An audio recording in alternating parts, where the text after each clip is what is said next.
මෙච්චර කාලයක් අපිට ඒගොල්ලෝ ඈත් වෙලා හිටියානේ.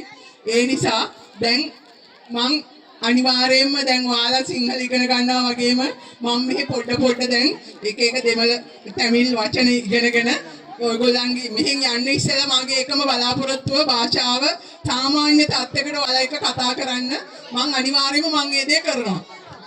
இன்னொருத்தரை வைத்து மொழிபெயர்ப்பு செஞ்சு உங்களோட பேசுறத நினைச்சு அவங்க ரொம்ப வருத்தப்படுறாங்களாம். இங்கிருந்து போறதுக்கு இடையில கண்டிப்பா எப்படியாவது உங்களோட தமிழ்ல பேசுவாங்களாம். ஆனா இங்க உள்ள தமிழாக்கள் என்னன்னா அவங்களோட சிங்கள வார்த்தைகள் கொஞ்சம் கொஞ்சமா கத்துக்கிட்டு அவங்களோட சிங்களம் பேசுறதுனால அவங்களுக்கு தமிழ் பேசுற ஒரு வாய்ப்பு கிடைக்காம போகுது. ඇත්තටම අපිට මෙහෙ එන්න උනේ ඔයගොල්ලෝ මෙතන ඉන්න කාන්තාවෝ ඇත්තට මේ චුටි දරුවෝ වෙනුවෙන් තමයි අපි මේ ප්‍රදේශවලට රාජකාරී සඳහා යොදවන්න රජය ඒ වගේම ශ්‍රී ලංකා පොලිසිය තීරණය කරේ. இலங்கை அரசாங்கமும் சரி போலீஸ் சரி இங்க வந்து பெண் போலீஸ் ஆக்களை கொண்டு வர்றது காரணம் உங்களுடைய தேவைகளை இவங்க மூலியமா நிறைவேற்றிக் கொள்றதுக்கு காரணம். ඒ දන්නවද විශේෂයෙන්ම කාන්තාවන්ට ඇතිවන ගැටලු මොකද අර පිරිමි නිලධාරියෙකුට කියනවට වැඩිය කාන්තාවකට කියනකොට ඔයගොල්ලන්ගේ නිකන් අර සුරක්ෂිතකමක් තියෙනවනේ ඒක එක. முதல்ல அவங்க என்ன சொல்றாங்கன்னா ஒரு பிரச்சனையை வந்து நீங்க ஒரு போலீஸ் உத்தியோகத்தர்கிட்ட சொல்றதை விட தன்னை போல ஒரு பெண் போலீஸ் உத்தியோகத்தர்கிட்ட சொல்லும் போது பாதுகாப்பா உணர்வீங்கிறதுக்காகத்தான் ஒரு பெண் போலீஸ் ஆக்களை வந்து இந்த பகுதிக்கு செலுத்துறாங்க. මේ මුලතිව් කොට්ටාසේ තියෙන පොලිස් ස්ථාන 10 මේ වගේ කාන්තා කාර්යාංශ 10ක් ස්ථාපිත කරලා තියෙනවා. ඒ කාන්තා කාර්යාංශ 10 අධීක්ෂණ කටයුතු ඒගොල්ලන්ගේ සුපර්විෂන් එක තමයි මගෙන් සිද්ධ වෙන්නේ. இந்த முல்லைத்தீவு மாவட்டத்தில் 10 போலீஸ் நிலையங்கள் இருக்காம். அந்த 10 போலீஸ் நிலையங்களிலும் பெண்கள் மற்றும் சிறுவர் பாதுகாப்பு நிலையங்கள் ஏற்படுத்தி அந்த 10 பிரிவுகளிலும் கடமையாற்றுறதுக்கு அவங்களுக்கு விருப்பமும் அதோட பெண்களும் கடமையாற்றுறாங்களாம். பெண்கள் போலீஸாக்கள். ඒ නිසා පොලිස් ස්ථාන 10ම ඒ පොලිස් බල ප්‍රදේශවල කටයුතු වලට මම දායකත්වයේ දක්වනවා.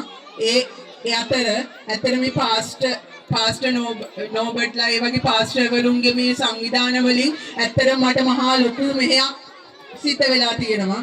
මම ඒකට ඒගොල්ලන්ට නැවත වතාවක් ස්තුතිවන්ත වෙනවා. முக்கியமா பாஸ்டர் நோபர்ட்டுக்கு அவங்க நன்றி தெரிவித்துக் கொள்றாங்களாம். இந்த மாதிரி ஒரு நிகழ்வை ஏற்படுத்தி அவங்களையும் அழைத்து இதோட கலந்து கொள்ள வச்சதுக்கு. මම ඔයාලට මගේ කතාව මම ගොඩාක් දුර අරගෙන යන්න කටයුතු කරන්නේ. මොකද මේ චුටි දරුවන්ගේ අයිටම් මේක ලෝක ළමා දිනේට සමගාමීව කරන වැඩසටහනක් නිසා. சிறுவயது தினத்தை முன்னிட்டு நீங்க இப்படி ஏற்பாடு செய்த இந்த நிகழ்வை மிஸ்ஸோட பெரிய ஒரு உரையில கெடுக்க விரும்பலையாம். ஸோ சிறிய ஒரு உரையின் மூலியமா இந்த உரையை நிறுத்தி கொள்றதா சொல்றாங்க. මෙතන ඉන්න මවුරුන්ගේ මම එක ආදරණීය ඉල්ලීමක් කරනවා. இங்க உள்ள அம்மா மக்கள்கிட்ட ஒரு சின்ன ஒரு விண்ணப்பம் கேட்க போறதா சொல்றாங்க. ඔයාලා සාමාන්‍ය පිරිසක් නෙමෙයි. நீங்க ஒரு சாதாரணமான ஒரு கூட்டம் இல்லையா. ඔයාලා අනාගතේ පාලනය කරන්න පුළුවන් අනාගත නායකයින් බිහි කරන ඒ නායකයින් චුටි කාලේ ඉඳන් නිවැරදි මාර්ගයේ හසුරවන ලොකු චරිතයක්. நீங்க ஒவ்வொரு அம்மாவும் இந்த நாட்டோட ஒரு நல்ல பிரஜை நல்ல தலைவரை உருவாக்கக்கூடிய ஒரு சிறந்த ஒரு வேலையை செய்து கொண்டுட்டு வர்றீங்களா. ඔයාලට ලොකු කැපකිරීමක් ලොකු පරිත්‍යාගයක් කරන්න සිද්ධ වෙනවා. நீங்க ஒரு பெரிய தியாகம் ஒன்று செய்ய வேண்டிய சூழ்நிலையில தள்ளப்பட்டிருக்கீங்க. මේ ප්‍රදේශය දුෂ්කරයි. මේ හැම පැත්තෙම දුෂ්කරතාම ඇත්තේ අනේක විදි ගොඩක් ගැටලු හමුවේ ඔයාලට ඒ කර්තව්‍ය කරන්න සිද්ධ වෙනවා. பலவிதமான பிரச்சனைகளோட இந்த சூழல் பிரச்சனை உங்களுடைய சுற்றுப்புற சூழல்ல நடக்கிற பிரச்சனை இது எல்லாத்துலேயுமே உங்களோட பிள்ளைகளை பாதுகாத்து இதை தவிர்த்து ஒரு முக்கியமான ஒரு கட்டத்துக்கு கொண்டு வர வேண்டிய ஒரு சூழ்நிலைக்கு நீங்க தள்ளப்பட்டிருக்கீங்க. කොට්ටාස ළමා කාන්තා කාර්යාංශ ස්ථානාධිපතිනිය විදිහට මම ඔයගොල්ලන්ගේ කරන ආදරණීය ඉල්ලීම ඔයගොල්ලන්ගේ ඔඩොක්කුවේ ඉන්න චූටි මල් කැකුළු වගේ දුවා දරුවෝ අනේ හරි ආදරෙන් පරිස්සමට රැක බලා ගන්න. உங்ககிட்ட கேட்குற பெரிய ஒரு விண்ணப்பம் என்னன்னா, இந்த உங்களோட மடியில் இருக்க இந்த சின்ன சின்ன பிள்ளைகளோட எதிர்காலத்தை சிறந்த முறையில் ஒரு நல்ல ஒரு இடத்துக்கு கொண்டு போக வழிகாட்ட சொல்லி பெண்கள் மற்றும் சிறுவர் பாதுகாப்பு பிரிவோட தலைமை பொறுப்பு அதிகாரி கேட்டுக்கொள்கின்றாங்க. චුට්ටි මොහොතකටවත් ඒගොල්ලෝ ඔයාලගෙන් මිස් කරගන්න එපා. சின்ன ஒரு தருணத்திலும் கூட அவங்கள உங்ககிட்ட இருந்து விலகி போறதா விட வேணாம்னு சொல்லி சொல்றாங்க. මොකද ලොකු අයගේ සිත් වගේ නෙමේ මේ පුංචි සිත්වල ඊර්ෂ්‍යාව, ක්‍රෝධය, වෛරය, කුහකකමේ මොකවත් නැහැ. மிஸ் வந்து சொல்றாங்க, இப்போ நான் சொன்னதோட சேர்த்து நான் ஒரு சின்ன ஒரு விஷயம் சொல்றேன். மத்தேயு நற்செய்தியில 19ஆம் அதிகாரத்துல சொல்லியிருக்காரு ஜீசஸ், சிறுவர்களை என்னிடத்தில் வரவிடுங்கள், அவர்களை தடுக்காதீர்கள். அதுக்கான காரணம், இந்த சின்ன சின்ன பிள்ளைகளோட மனசுக்குள்ள எந்தவித ஒரு கோபமும் வைரமும் தன்னை தாழ்த்திட்டாங்க, தன்னை உயர்த்திட்டாங்கன்ற எந்தவித பாகுபாடும் இல்லாம வளர்ற பிள்ளைங்க இதை நீங்க பாதுகாக்க சொல்லி சொல்றாங்க. ඒගොල්ලන්ට ආදරය පෙන්නලා, එහෙම නැත්නම් මොනවා හරි රස කෑමක් දෙනවා කියලා, එහෙම නැත්නම් වීඩියෝ එකක් පෙන්නනවා කියලා ඒගොල්ලන් හුදකලා කරගෙන, ඒගොල්ලෝ අනාරක්ෂිත කරගෙන, ඒගොල්ලන්ට අපයෝජන, වැරදි දේවල්, වැරදි ක්‍රියාකාරකම් කරන්න පුළුවන්. அவங்க இந்த வளர்ற வயசுல அவங்களுக்கு நிறைய விதமான சூழல்ல கிடைக்கும் தவறான வழிகளுக்கு போவ, ஒரு வீடியோல, ஒரு சாப்பாட்டுல, அவங்க நாளாந்தம் செய்யற செயல்பாட்டுகள்ல தவறான வழிகளுக்கு போக நேரிடும்னு சொல்றாங்க. ඒ නිසා ඔයාලගේ වටපිටාවේ ඉන්න මිනිසුන්ගෙන්, වටපිටාවේ ඉන්න හැමෝම දරුවන්ට ආදරේ නැහැ, මිනිස්සු වගේම අමනුෂ්‍යෝ ඉන්නවා. යන්නේ පිරිසෙන් දරුවන්ව ආරක්ෂා කරගන්න කියන ආදරණීය ඉල්ලීම මම කරනවා. மிஸ் என்ன சொல்றாங்கன்னா, உங்க சுற்றுப்புற சூழல்ல இருக்கிற எல்லாரும் உங்களை போல இல்லை. சில பேருக்கு தன்னோட மனசுக்குள்ள இன்னொரு முகம் இருக்கும். அப்படி அந்த தவறான முகத்துக்கிட்ட இருந்து உங்க பிள்ளைகளை பாதுகாத்துக்க சொல்லி சொல்றாரு. මොකද ඒ වගේ සිදුවීම් තුලින් ඇත්තටම අපේ හිත් ඔයගොල්ලන්ට වැඩිය අපි ඒ සිදුවීම් වලින්ම තමයි හැමතිස්සෙම රාජකාරී කරන්නේ.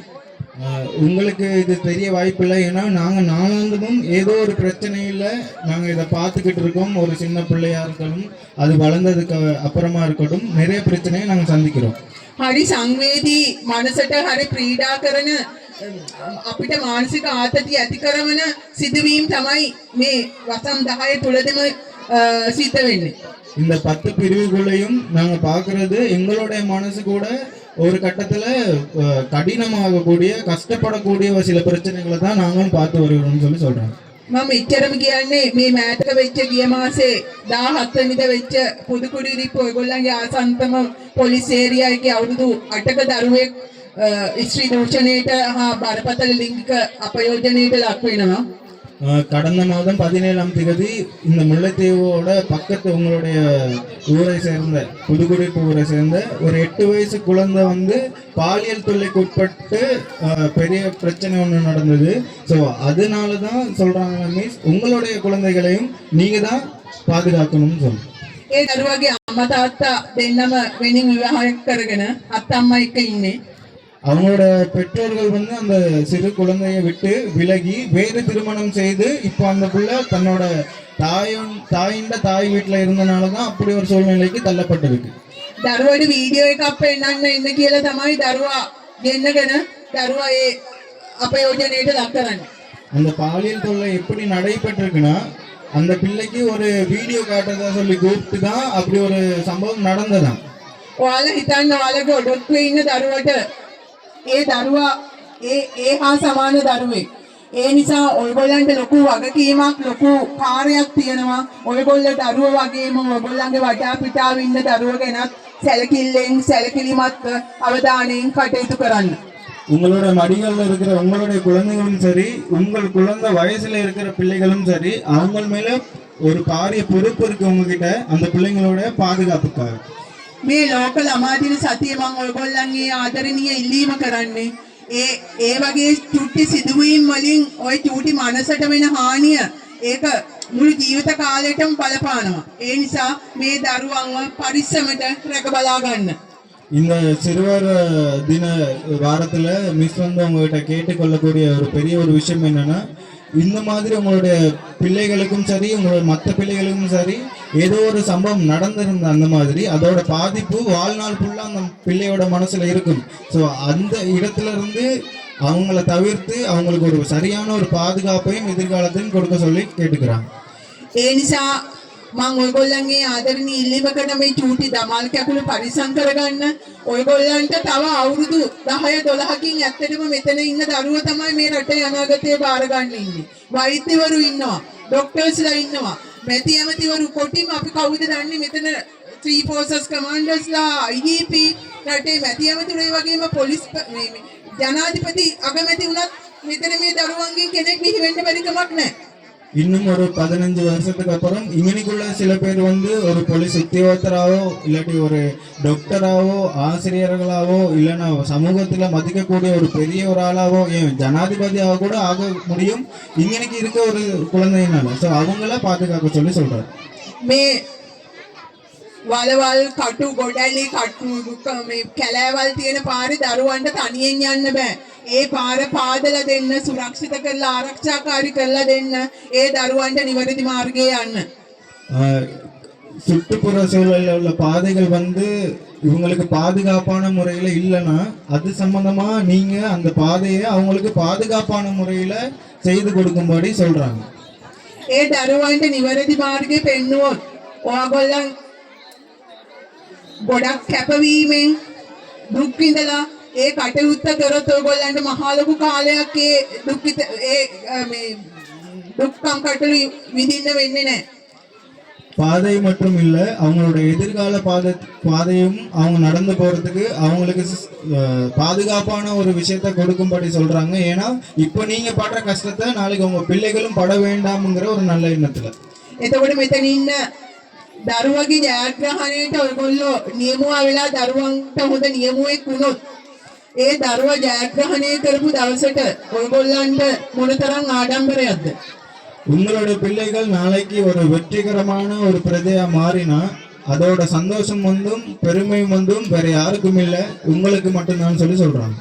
දැන් අද ඔයගොල්ලෝ සමාජයේ හොස්පිටල් එකට ගියත්, ඒජී කන්තෝරුවට ගියත්, සමිති සමාගමකට ගියත් ඔයගොල්ලෝ කවුරුවත් අර සාමාන්‍ය පුරබැසියෝ වගේනේ. කවුරුත් ගණන් ගන්න පිළිගැනීමක්, අර ගමේ ග්‍රාම සේවකට ටීචර්ට තියෙන ගෞරවය ඒගොල්ලන්ටනේ ඉදිරියට ඇදලා අරගන්නේ. இப்போ நீங்க வந்து ஒரு முக்கியமான உங்களுடைய தேவைகளை பூர்த்தி செய்யறதுக்கு ஒரு காரியாலயத்துக்கு போனீங்கன்னா அங்க போகும்போது அவங்க வந்து அந்த காரியாலயத்துல இருக்கவங்க முக்கியத்துவம் கொடுக்கறது ஒரு ஆசிரியருக்கோ ஒரு கிராம சேவகருக்கோ ஒரு போலீஸ் ஆட்களுக்கோ அப்படிதான். நீங்க போனீங்கன்னா நீங்க அவங்களுக்கு பெருசா கணக்கு இல்லை. ஸோ அவங்க மதிக்கக்கூடிய ஒரு இடத்துக்கு உங்களுடைய பிள்ளைகளை நீங்க வந்து கொண்டு போக சொல்லி சொல்றாங்க. නමුත් ඔයගොල්ලෝ කැප වෙලා මහන්සි වෙලා දරුවෝ හොඳ අධ්‍යාපනයකට යොමු කරොත් ඔයගොල්ලන්ට අනාගතේ හඳුන්වන්නේ අර ડોක්ටර්ගේ අම්මා, අර ටීචර්ගේ තාත්තා, අර අහවලාගේ අර මේ ඒජී මහත්තයාගේ අම්මා ඒ විදිහට. එතකොට මේ අභිමානයේ ගෞරවය කොච්චර වටිනවද? இன்னைக்கு உங்களோட பேரை சொல்லி உங்களோட பிள்ளைகளை கூப்பிடுற ஒரு கட்டாயத்துல இருக்கும்போது நாளைக்கு அந்த டீச்சரோட அம்மா, அந்த போலீஸாரோட அப்பா, அந்த இடத்துல வேலை செய்யற அவரோட அம்மா அப்படின்னு உங்களை சொல்லும் போது உங்களுக்கு எத்தகைய பெருமையை வந்து உங்களோட வளர்ப்பு காட்டி கொடுக்குதுன்னு சொல்லி சொல்றாங்க. මෙතන ඉන්න හැම අම්මා කෙනෙක්ම හැම තාත්තා කෙනෙක්ම අනේ කරුණා කරලා මං ඉල්ලන්නේ අන්නේ අදිෂ්ඨානය හිතේ තියාගෙන මෙතනින් පිටත් වෙලා යන්න. ரொம்ப கனிவா அவங்க கேட்டுக்கிறது என்னன்னா உங்களுடைய பிள்ளை கொண்ட எதிர்காலமும் அவங்களோட பாதுகாப்பையும் சரிவர நிவர்த்தியா செய்து கொடுக்கும்படி கேட்டுக்கொள்றாங்க. මං ඔයාලට කියපු ගෞරවය ඔයාලා ඒ විදිහට කැප වෙලා මහන්සි වෙලා දරුවෝ වෙනුවෙන් දුක් මහන්සි වෙලා වැඩ කටයුතු කළොත් ඔයාලට අනාගතේ ගෞරවය ඔයාලට ලැබෙයි. இப்போ நீங்க கஷ்டப்பட்டு சகிச்சுக்கிட்டு உங்களோட பிள்ளைங்களை நீங்க ஒரு நல்ல வழிக்கு கொண்டு போனீங்கன்னா நாளைக்கு அந்த பிள்ளை வளர்ந்து ஒரு பெருமையான ஒரு இடத்துக்கு போகும்போது அத்தகைய பெருமை எல்லாம் உங்களை தான் சாருன்னு சொல்லி சொல்றாங்க. මොකද ශ්‍රී ලංකාවේ පොලිස් නිලධාරීන් ඉන්නේ 85000යි. 2,20 ලක්ෂයක් විතර ජනගහනය ඉන්නවා. 2,20,00,000 இருக்கிற மக்கள் தொகையில் இந்த நாட்டுல வெறும் 80,000 போலீஸாக்கள் மட்டும்தான் இருக்கிறாங்க. එතකොට මුලතිව් පොලිසියේ ඉන්න නිලධාරීන් 120ක් 130ක් විතර.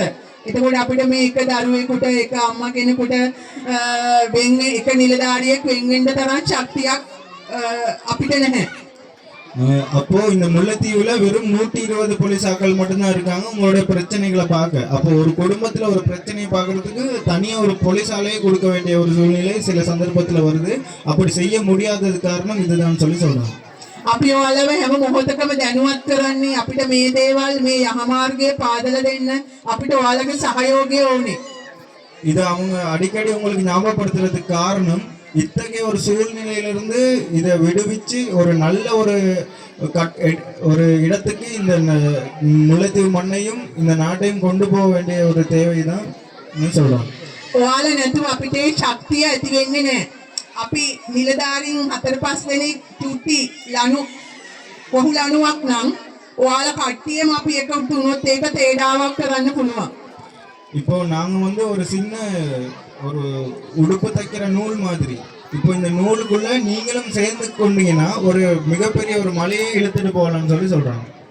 මොකද ලොකු තේඩාවක් කඩන්න ලේසි නෑ. ඒ නිසා අපි එකමුතු වෙලා එකට එකමුතු වෙලා අපි මේ යහපත් සමාජය ගොඩනගන්න මේ දරුවන්ව රැකබලා ගන්න දරුවන්ව ආදරෙන් ආරක්ෂා කරගන්න අප කැප වෙනුම් කියන ඉල්ලීම මම ඔයගොල්ලන්ගෙන් ආදරෙන් ඉල්ලනවා. ஒரு பெரிய மலையை உடைக்கிறது பெரிய ஒரு சாதாரண விஷயமா இல்லையாம். ஸோ நீங்களும் நாங்களும் சேர்ந்து ஒரு பயணத்தை மேற்கொள்ளணும்னு சொல்றாங்க. மேலும் உங்களுடைய பிள்ளைகளோட எதிர்காலத்தை நீங்க சரிவர நிவர்த்தியா கொண்டு போக சொல்லி கேட்டுக்கொள்றாங்க. ඉදිරියේදී වැඩසටහන් වලින් ඒ වගේම නැවත මේ වගේ අපි මුණ ගැහෙවයි කියලා ප්‍රාර්ථනා කරමින් මට මේ අවස්ථාව ලබා දුන්නට පාස්ටර් නෝබර්ට් ස්තුතිවන්ත වෙමින් මම මෙහෙට වෙනවා. ස්තුතියි. மேலும் அடுத்த நிகழ்ச்சிகள் மூலியமா நான் உங்களை சந்திக்கிறேன். இந்த தருணத்தை எனக்கு கொடுத்த பாஸ்டர் நோபர்ட்டுக்கு ரொம்ப நன்றியை சொல்லி இவ்விடத்திலிருந்து விடைபெறுகின்றேன். நன்றி.